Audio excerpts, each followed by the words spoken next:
Hi, and welcome back to the knitlicorice YouTube channel. And today I will try to have a rather compressed version of a podcast episode, but recapping everything that I knit in 2023, which was a very eventful year, as I said in my last podcast episode, since it was the first year that I truly started knitting properly. And so I will try not to stay on the same item for too long, since we do have some things to get through today. And yeah, without further ado, really, let's start. I will be doing this in a chronological order, so starting at the beginning of 2023, moving closer and closer to yeah, this Christmas, this past Christmas. And yeah, I think that's it. Let's get started. Oh yeah, and I should mention that another reason that I'm kind of speeding things up a bit is that I am losing daylight. The sun sets quite early still in Stockholm at about 10 to 4. So, and it's 3:15 now. So we have a couple of minutes to get this done while we still have some light. But hopefully my camera will be able to adjust the brightness as we go, so that I'm not in complete darkness. But time will tell. And I'll start with something that I worked on not this past January, the January in 2023. And it was this sweater. And this is the Night Blooms sweater by Espace Tricot. And I knit mine in Drops Merino Extra Fine. And that is a superwash yarn, but since I was in the early beginning of my knitting journey, I didn't really know yet that could be a bit of a difficult yarn to work with in colorwork knitting like this. But yeah, and if you've seen this sweater, you might note that this is not the motif that's in the original pattern, and that is because I changed it. It was, to me, a bit too reminiscent of a fidget spinner, or like a ninja throwing star or something, and I changed it. I found a pattern in this book with the same amount of stitches per repeat, and so I simply changed it. I won't say too much about it because it is, yeah, it's another person's pattern, but I do like how it turned out. This is perhaps one of the softest sweaters I have. So although it is superwash merino wool, it's really nice to have on. But it was originally intended to be another colorwork sweater, one by Drops. And I had gone through the entire body and like an entire sleeve, and then realized that I really didn't like the fit of it, and I didn't take a picture, but that yarn was put in this sweater, and unfortunately that meant that I had a bit too a bit less yarn than I would have liked, so to make the sleeves a bit longer. At the moment they end like here, and I would have loved it if they could have been a bit longer, but I still really like this sweater, and it's super warm and comfortable. And that was the first sweater of 2023 that I made.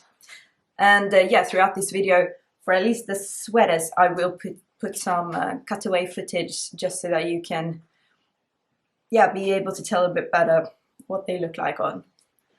But moving on, the next sweater that I made was the Classic, it's called, by also Espace Tricot. I think 2023 I really made quite a few Espace Tricot patterns, as you will be able to tell, but I do love the way that they write their patterns, and yeah, I find them really easy to follow, and they have a lot of great free patterns that are quite size inclusive, so I can really recommend them. But this is the Classic, and I knit mine in Gynt tweed. So it's like a tutti frutti tweed with lots of different color flecks. No, it's not lots. It's green, blue, yellow, and red. But when this came out during, early 2023, I knew I wanted to try and use it for the classic. And I went, it was actually a gift from my grandma, a birthday gift. And we went together and bought it, and it had arrived at the store the same day that we were going, and so it felt like the universe was telling me to use this tutti frutti tweed, and I love this. I did modify it a bit to have a half twisted rib, I think it's called. So you twist all the right stitches by knitting them through the back loop. Yeah, I can tell that the inside, it is the purl stitches have not been twisted. So yeah, I guess that's a half twisted rib, but I think it makes for a really nice, really nice detail. Unfortunately, I had not realized that when I started this project. So this collar, I think, is just a regular 1x1, but I think it doesn't look quite as neat as the twisted one does. Oh yeah, and I think I knit a double folded collar for this by using a video by Andrea Murray. I'll try to remember to link that on. I still have a few links to put in my other video, but hopefully I'll get that done today. I really like this sweater. The gauge is a bit off. I think the original is knit in like a lace weight yarn and a fingering weight yarn, and this Gynt is more of a heavy DK. And yeah, I actually still have some left. It's really nice. The colorway is 2720 and it's 91 meters per 50 grams. So yeah, that's a bit of a heavy DK. And yeah, I think that's all I had to say about this. But I do use this. I love it. I wear it a lot. It's very warm and toasty, and I like it very much. And yeah, since I did have some skeins of yarn left over, after I knit that sweater, I also knit this. And we were moving into spring, and I didn't think that a full hat was necessary, really. So I made this weekend headband by PetiteKnit, and this was my first PetiteKnit pattern, and it's just a thick headband that you do 1x1 ribbing on. And yeah, I find this again a bit festive with the dots, but I really like the way it fits. It's not too tight and it's not too loose, but it's a tiny bit itchy. But you knit this, you start with the Judy's Magic cast on, and then you knit those stitches together at the end, I think.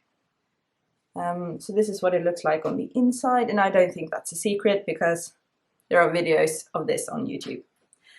And yeah, moving on. I did knit a hat for my boyfriend for an anniversary gift, and again in leftover yarn, but from the Night Bloom sweater, and I don't have it with me, so hopefully I can insert a picture or something of it. And again in this superwash merino extra fine yarn. The only problem with it, it's super soft and he wears it a lot, but it has stretched a bit since he got it. But yeah, I think sorry, maybe I didn't mention the pattern that I used for that hat was the classic ribbed hat by Purl Soho. Again, a free pattern. Oh, I don't think I said the classic and the Night Blooms are both free patterns. So it's just head over to the Espace Tricot Ravelry page, and I hope you'll still be able to get them. I hope. And yeah, now we are moving into summer, early summer or late spring, and so I started thinking about making some summer items. And the first thing that I did with some cotton yarn was another free pattern, but this time by drops, and this is called the Miss Gardener top. And yeah, it's quite a nice, yeah, it's truly like a bubblegum pink, and I didn't wear it super much this summer, but it was a very quick knit. It's a 17 stitch gauge, and I held 2 strands of Sandnes Garn Mandarin Petit for this in a colorway 4013, and it does have some really nice details, and I have lots of pictures of this on my Ravelry page, so you can head over there if you want to see some with this on me.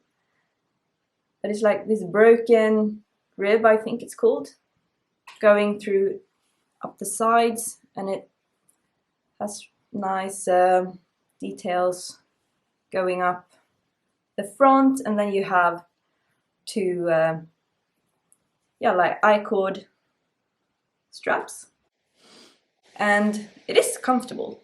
I do think so, but it could have been nicer, I think, with some short rows, just heightening a bit in the back. And I also made the I-cord a bit too short, I think.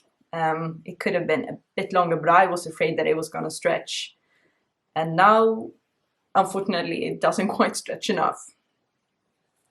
But yeah, it was quite a quick knit, and yeah, quite a cute, easy top. Moving on to my next summer item, and this was also made with yarn that I got from Grandma, but this was on super sale. But it's this really, yeah, I'll show you the thing that I made first. This is the Calliope sweater, again by Espace Tricot.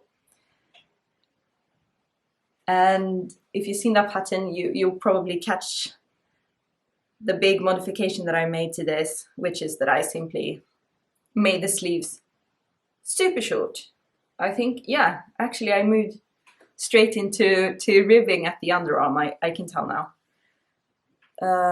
So yeah, rather than knitting the sleeves, I just cut it short and made it a t-shirt.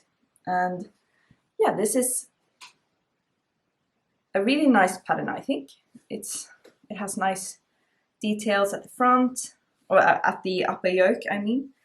And then it's I think it's a 2x1 rib at the hem.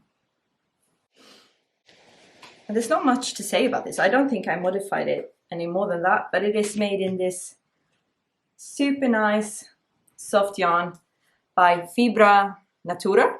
It's called Papyrus, and it is a cotton and silk blend, and it's very soft. It feels a bit like old paper, you know, if it's been crumpled up and then stretched out and crumpled up again and stretched out, you know, it's like soft paper somehow. But it's a DK weight yarn, and knits up in about 21 stitches on 10 centimeters by using 4mm needles. And yeah, I had a lot of fun knitting with this yarn, but I think I'm probably a bit off gauge if I don't remember incorrectly, but the details on that I think is on my Ravelry page, so I won't say too much about that since it's guesswork at this point. But yeah, I really like this. It's very soft. I could have worn it more, but I will try to do so in this summer that's coming. And yeah, moving on to Oh, yeah, maybe a bit of background before this next item. I was on a hiking trip with my sister this summer in the mountains of Sweden. There are many mountains in Sweden, but we were in Vålådalen, it's called. And for that, I really wanted a pair of thinner colorwork mittens, because it can get quite windy and cold, especially if you're stopping to make lunch. You'll be sitting still for a while, and so a nice pair of thinner mittens can be nice. And I also knew that I wanted to have mittens that I could fold over so that my fingers were free to work with pots and pans and everything. So what I did was get the, I hope I'm saying this right, the Broughton mittens by Ysolda Teague, the same designer behind the Musselburgh hat. And yeah, these are them. I love how they turned out. And here are the inside. Yeah, I think I only made 2 modifications. I think, no, maybe not even that. I think I just made this portion of the mitt a tiny bit longer and sewed it down, because I had read some comments on Ravelry that said that could be nice for structural integrity. But as you can see, it has a fold down top, and I have prepared some eyelets as she instructed that you can have in the pattern. And I have bought a pair of buttons for this as well. Hopefully you can tell, but it's just these small wooden buttons that I just haven't sewed on yet. But I think I do have a picture of me wearing these and perhaps looking a bit miserable, depending on what picture I'm showing. But if it is me looking miserable, it's simply because the lunch that I made did not taste good. And it was my bad. My bad. I mixed some things that I shouldn't have mixed, and it tasted horrible. So that's why I'm looking the way I look. But you know, you can't win. You can't win every time. But yeah, so we'll mention also that they are knit in Raumagarn, Finull, the same yarn that I mentioned in my my last podcast episode.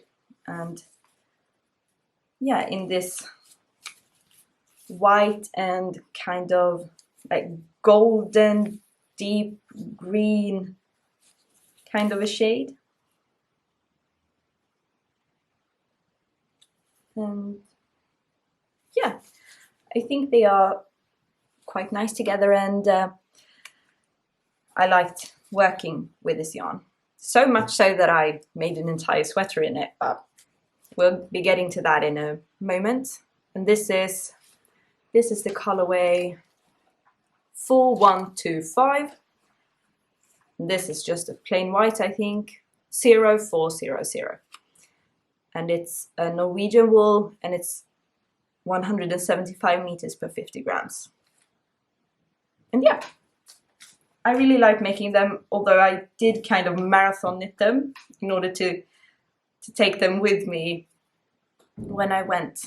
I didn't start them in time, and they took a bit longer than expected because you're working them on quite small needles, if I remember correctly, and the gauge is quite tiny but beautiful.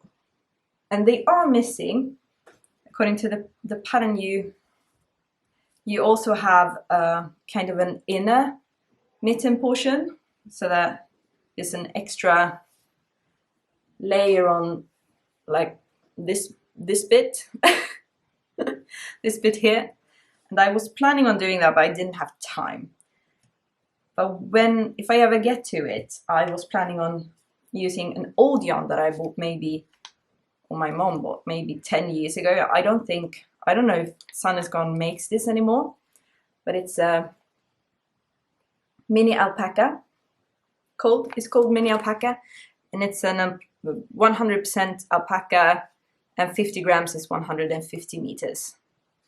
And I thought it would make kind of a nice accent color. What? Oh, that's such a great way to show it. Maybe like that. Can you tell? I was thinking that maybe it would work if it like peeked through the top there. And so yeah, and it's so soft, so I thought it would be nice to have like against the back of your hands. And yeah, I think that's it for that one. And that is a purchased pattern, but you can get it on Ravelry. And I thought it was clear everything. It was just that I was a bit new to following colorwork patterns with like increases and decreases the way that mittens can have. So I think I did some things a bit incorrectly. Like perhaps you can see, like this is what this side looks like, and it's quite clean, this dark line. But this other side, you have like white stitches poking through, and I think it was just me that perhaps made them a bit not as intended. But hopefully I've gone better at that moving forward. The next thing I did was actually another pair of mittens. And oh yeah, and in between I started the Kume sweater that I talked about in my podcast episode 1. And I still haven't finished that. So it's, yeah, it's not in this episode, but that's why I had that and working on these at the same time. So it's not that I only made 2 pair of mittens. I made these, I think I started them in September, I think. And these are also made with a free pattern by Ivar Asplund, again for Järbo, just like the thinner slippers I mentioned in the last in my podcast episode. And these are just a pair of really nice mittens. And oh yeah, you can see that here I think I missed like a portion of a, so this is basically a cable, but you only twist one stitch with another. It's described better in the pattern. And you also have these, the way that you decrease, you have a steeper slope on this side than here, and I think it makes for a really nice, like that is the way my fingers are shaped, so it actually makes perfect sense. And yeah,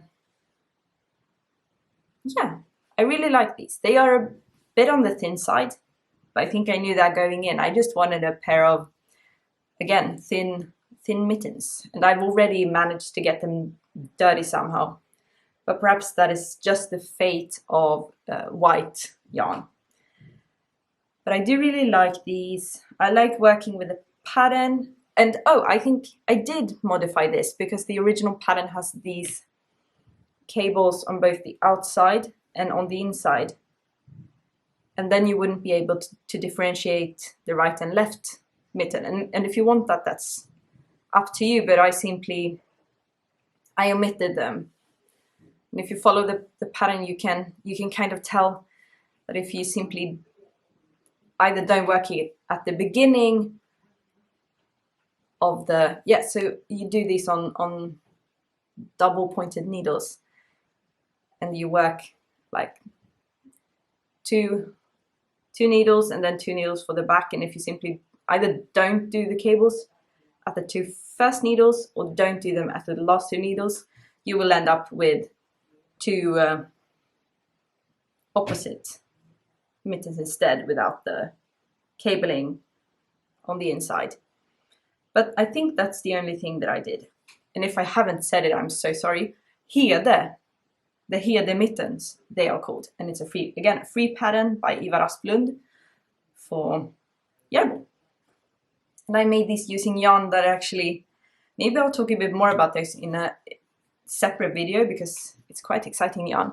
My grandma on my father's side, she gifted me some yarn that had been in storage since the 80s. And it's Swedish yarn from Östergötland's Ullspinneri, I believe. I think they are still doing spinning yarn. And yeah, I had a lot of fun with this yarn, and I have a lot more. So I think that maybe one day I'll share a bit more about that yarn in particular, but perhaps not today. We are losing light quickly. So I think I'll move right along. The next thing I did was the sweater that I wore and talked about in my podcast episode. So I won't linger on this too long, but it is my Paloma Bright Side sweater again by Espace Tricot, and it's a mix of the two patterns that I just mentioned. And it has this half twisted rib stitch going throughout sleeves. And again, I'll have some footage of this shirt on me. I really actually enjoyed making this sweater, and it's quite cropped. I think I knit the body actually longer than the pattern states, if I'm not misremembering. But it still ended up quite cropped on me, but I like it a lot with high-waisted like trousers.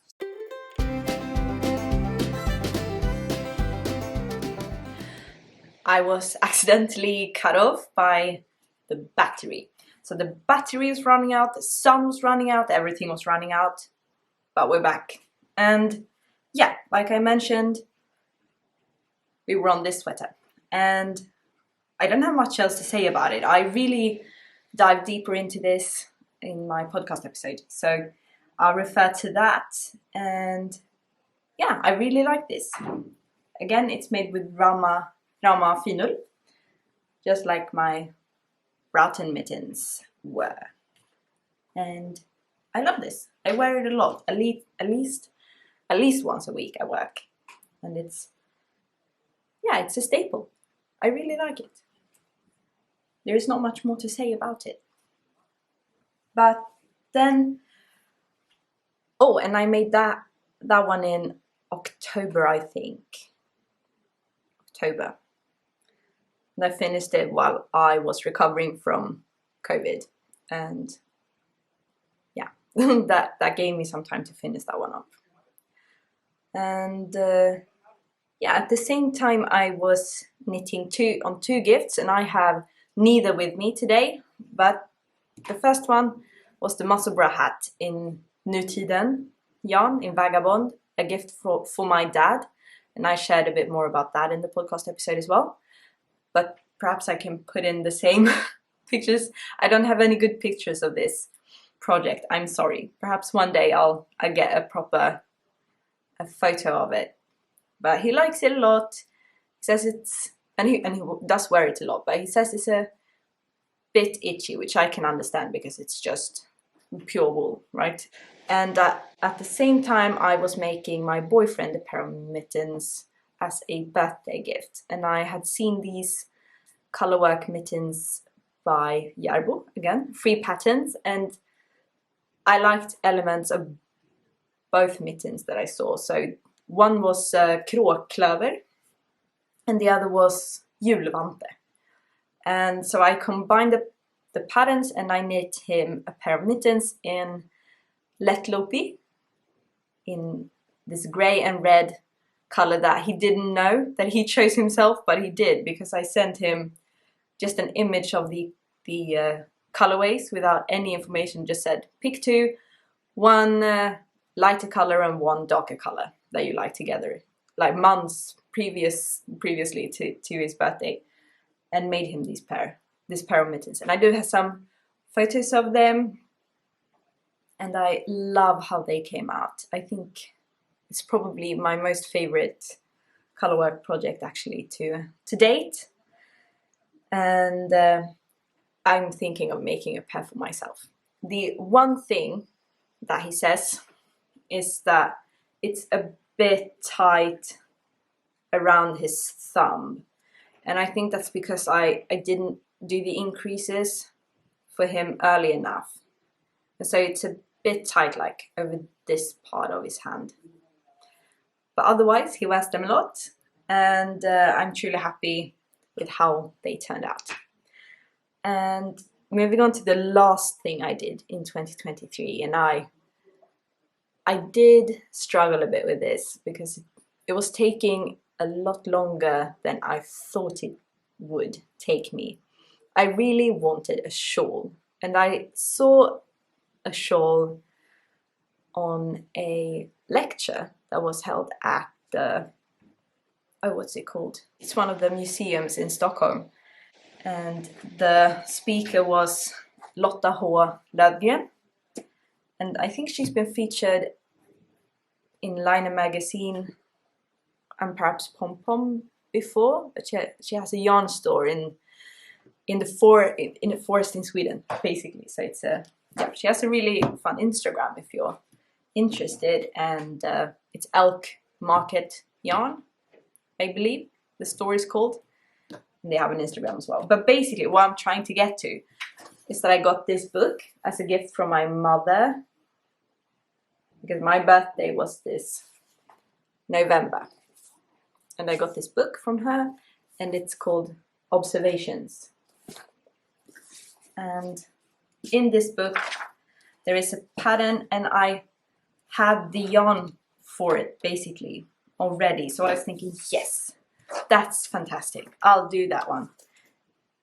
It's called Bat, the shawl Bat, and she has, like, she tells a story with each pattern and where it comes from, I think. And so I decided I would make that. The only problem is that it is in a fingering weight yarn, and it took me a long while.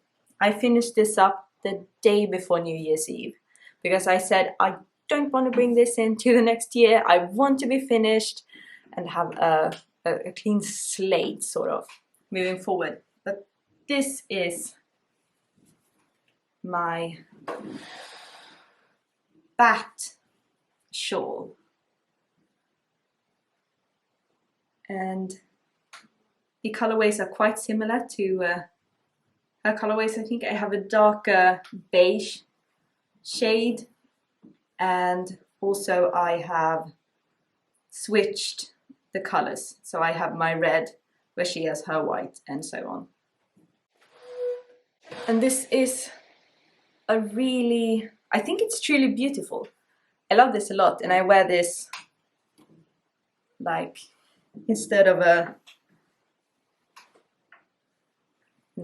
full-on, big shoot, what's it called? Oh, either way, you understand what I'm saying. But it's this nice little shawl with a lot of details moving throughout it, which I thought was fun because I got to challenge myself a bit. But hopefully you can tell that there are different sections of this all throughout, and you switch the colors and everything. I knit this in Drops Fabel in a red and a beige colorway, and I think I'll put the numbers here or down in the description box. But yeah, I really like these, and this is like a slip stitch kind of yeah. I'm not going to give away too much, but it was fun. Don't get me wrong, it was fun to knit this, and I got really good at doing working the wrong side, because you do every other row is on the wrong side. This is worked like that, worked flat, and you start with a garter stitch tab, it's called, and there are lots of instructional videos, but basically it starts here at the top, and then you do increases on the center and on along the edges, and then you end up with this triangle shape. And yeah, I think it will be a while before I ever knit a fingering weight shawl again. I do love the finished object, but it just took me so long to make that this was really the only thing that I was knitting on all throughout November and December, I think. So yeah, I'll be a bit more conscious moving forward with again, what patterns I choose to make for myself. And that was actually everything I made in 2023, unless I missed something. All of these things have project pages on Ravelry, so if you are interested or want to see some pictures, there are some there. Not every single project has been recently updated, but if you want to see more about the yarn or the colors or anything like that, you can head over there. And I thought I'd just mention 2 things that I actually frogged to other things that I didn't want to take with me into 2024. And that was first a vest that I was making, and I was kind of adapting, modifying a free pattern by drops, but I wasn't really loving the process. I was knitting it with this drops Alaska. So now I have almost a sweater quantity of drops Alaska since I frogged that, and it was so nice. If you do have a project that's kind of weighing on you in the back of a closet or whatever hidden away in a project bag that you don't feel would make you happy to work on, like you wouldn't enjoy the process, or you don't enjoy the process, honestly, it can be quite a relief to just frog it. Honestly, it's not the end of the world. And then, at least for me, it helped me see what options what options I had for these yarns that I basically that were in my stash, but I couldn't use because in my mind they were all ready for a project that I didn't love. And now, since they are freed up, I have all the options, and that's a nice feeling, especially moving into a new year, not bringing that with you if you don't want to, of course. Sometimes I guess if you let it rest for a while, you can come back to it and realize that you do actually love it. But I'd had these in my closet for 6 months, more than 6 months, and still wasn't excited to work on them. So I thought, hey, let's frog it, let's see what happens. So I frogged that, and I believe I have a picture somewhere, hopefully popping up on the screen. And I also end up frogging a sweater that I kind of put together a bit haphazardly, so kind of making it up a bit myself. But it was a sweater made in this blown yarn. It's drops Wish in this kind of, it's a bit of a like a cooler light beige, I guess you could call it. I believe it's Mist. It's called Mist. So yeah, I have a sweater's quantity of drops Wish as well that I can now make whatever I want with. Perhaps I'll talk a bit more about that in the next episode, which will probably be coming out in February. And that will be about, yeah, looking ahead at 2024. And I think of it as a part 2 of this video. So this was my 2023 recap. And the next video will be looking ahead at 2024 and some of the projects and yarns that I'm excited to work with. And I have some trips coming up, and what things I would like to make for those trips, or what things I am already making for those trips or events that I'm super excited to work about. So work on for that, for those trips, and share them with you as well. So if that sounds exciting to you and you want to be notified when that video goes live, you can always subscribe and press the bell icon. You will be notified when my next video goes live. And so that's the plan for next episode, and I'm so happy that you joined me here today, and hopefully I'll see you next time. Maybe we'll chat a bit in the comment section, and I look forward to that as well. So I hope you have a really lovely week or weekend whenever you're watching this, a really lovely day. Maybe you're working on some project right now, and I hope that goes well, and maybe you'll share a bit about it in the comment section as well. I'd love to know what you're working on. And yeah, see you next time. Bye!